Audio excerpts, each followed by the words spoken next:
नमस्कार, आप देख रहे हैं टाइम्स ऑफ महाराष्ट्र और मैं हूं आपके साथ मानवी ठाकुर। आजान को मराठी में लिखा, बोलने को बोलो उनको 5 वक्त का आजान।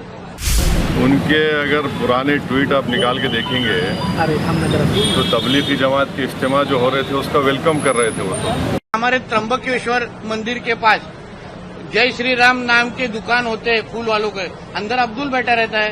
इतना पब्लिक इश्यूज हैं उस पर बात ही नहीं कर रहे।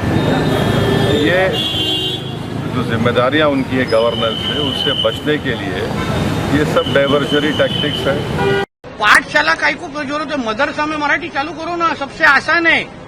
आपके प्रायोरिटीज गवर्नेंस के क्या है वो हमको बताओ ना। सिर्फ एक ही समुदाय को आप पीछे पड़ेंगे तो आपका वो प्रायोरिटी है क्या? महाराष्ट्र में मदरसों में मराठी को लेकर छिड़े विवाद में अब एआईएम नेता असदुद्दीन ओवैसी भी कूद पड़े हैं। उन्होंने बीजेपी विधायक नीतीश राणे को आड़े हाथों लिया है। ओवैसी ने कहा, मराठी पढ़ाई जाए, इसमें हमें कोई ऐतराज नहीं, लेकिन अगर नियत नफरत फैलाने की है तो हम चुप नहीं बैठेंगे। उन्होंने नीतीश राणे को सीधे निशाने पर लेते हुए पूछा कि आपने तबलीगी जमात पर की गई गलत बयानी को कभी सुधारा? ओवैसी ने आगे कहा कि मदरसों को टारगेट करना बीजेपी की पुरानी आदत है। वो धार्मिक ध्रुवीकरण के लिए शिक्षा को भी हथियार बना रही है। उन्होंने तबलीगी जमात का जिक्र करते हुए कहा, जिस तरह कोविड के वक्त मुसलमानों को दोषी ठहराया गया, वैसे ही अब शिक्षा के नाम पर किया जा रहा है। फिलहाल नीतीश राणे की ओर से ओवैसी के इस बयान पर कोई नई प्रतिक्रिया नहीं आई है, लेकिन इस मुद्दे ने राज्य की राजनीति में नई बहस को जन्म दे दिया है। हम लोग बोलने के बाद करने की क्या जरूरत है? पहले से करो ना। मैंने जैसे बोला, आजान को मराठी में लिखा, बोलने को बोलो उनको 5 वक्त का आजान।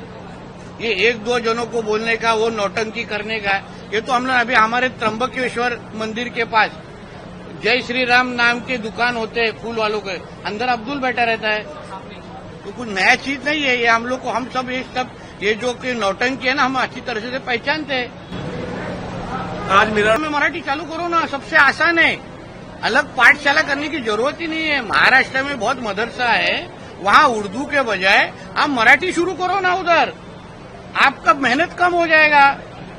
काय को आपके से मीडिया में आने के लिए नौटंकी करने की जरूरत है? आपके मुल्ले मौलवी को बोलो अच्छी तरह से मदरसा में सिखाओ। उधर हम लोग को भी समझ जाएगा ना कि मदरसा सच्ची में पढ़ाई के लिए, वरना पुकड़ में गन बिन तो मिलते हैं उधर सब। उनके अगर पुराने ट्वीट आप निकाल के देखेंगे तो तबलीगी जमात के इज्तिमा जो हो रहे थे उसका वेलकम कर रहे थे वो तो। उनका निकाल के देखो आप। ऐसा और सर, इसके अलावा संजय केरड़कर ने एक बयान संजय केरड़कर ने बयान दिए हैं आज। खुल्लाबाद का जो नाम है रत्नापुर रखना चाहिए, ऐसा कहा है। देखिए, महाराष्ट्र में किसान परेशान है, किसानों की खुदकुशी बंद नहीं हो रही है, रोजगार सरकार दे नहीं पा रही है, और वो जो लड़कियों की स्कीम थी, क्या नाम था उसका, क्या हो रहा उसका पता नहीं। कुरैश बरादरी के लोग स्ट्राइक पर हैं क्योंकि गौरक्षक उन पर जुल्म कर रहे हैं और उनकी गाड़ियों को कॉन्फिस्केट किया जा रहा है, उनका लाइसेंस नहीं दिया जा रहा है, स्लॉटर हाउस नहीं खोला जा रहा है। इतना पब्लिक इश्यूज हैं उस पर बात ही नहीं कर रहे। ये जो जिम्मेदारियां उनकी है गवर्नेंस से, उससे बचने के लिए ये सब डाइवर्जरी टैक्टिक्स है। नाम बदलने से क्या लोग भूल जाएंगे क्या? कश्मीर के गवर्नर होने जा रहे हैं, सुरक्षा में कश्मीर के गवर्नर ने बोला है कि सुरक्षा में चूक हुई थी पहलगाम मामले में, उन्होंने जिम्मेदारी स्वीकारी है। जिम्मेदारी स्वीकारी है तो उनको अपना इस्तीफा देना चाहिए। भाई 26 हमारे भारत के नागरिक को मजहब उनका पूछकर, क्योंकि उनका ताल्लुक हिंदू धर्म से था, उनको सर पे गोली मारी गई उनके परिवार के सामने। तो अगर उनको इतनी तकलीफ है गवर्नर साहब, तो रिजाइन करें ना। महाराष्ट्र के असेंबली में परसों एक बहस हुई, उसमें ये बताया गया कि जो मस्जिद या मंदिरों के ऊपर साउंड सिस्टम लगी होती है, या जहाँ पे साउंड डेसिबिलिटी की जो लिमिट है, उसमें जब एक स्टडी के आधार पर कहा गया है कि उसमें एम्बियंस जो है वो ज़्यादा आता है, इसीलिए जो मेन साउंड है उसका साउंड ज़्यादा दिखाता है। जो आए दिन एक समुदाय के खिलाफ बोला जाता है, नहीं उसमें उन्होंने बोला है कि सुनो, अरे तो सवाल हो गया ना, वो एम्बियंस को खराब नहीं करता। ये कुरैश बरादरी के लोग भैंस को लेके जा रहे हैं। भैंस प्रोहिबिटेड नहीं है। आप गौरक्षक रोक के मारते हैं, उससे एम्बुलेंस खराब नहीं होता।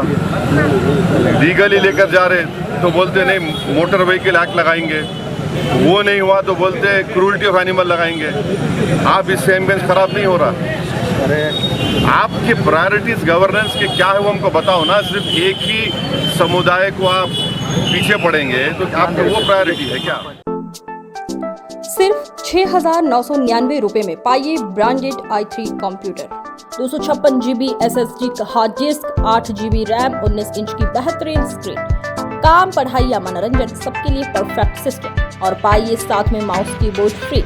लिमिटेड पीरियड ऑफर, जल्द कॉल करें और अपना कंप्यूटर बुक करें।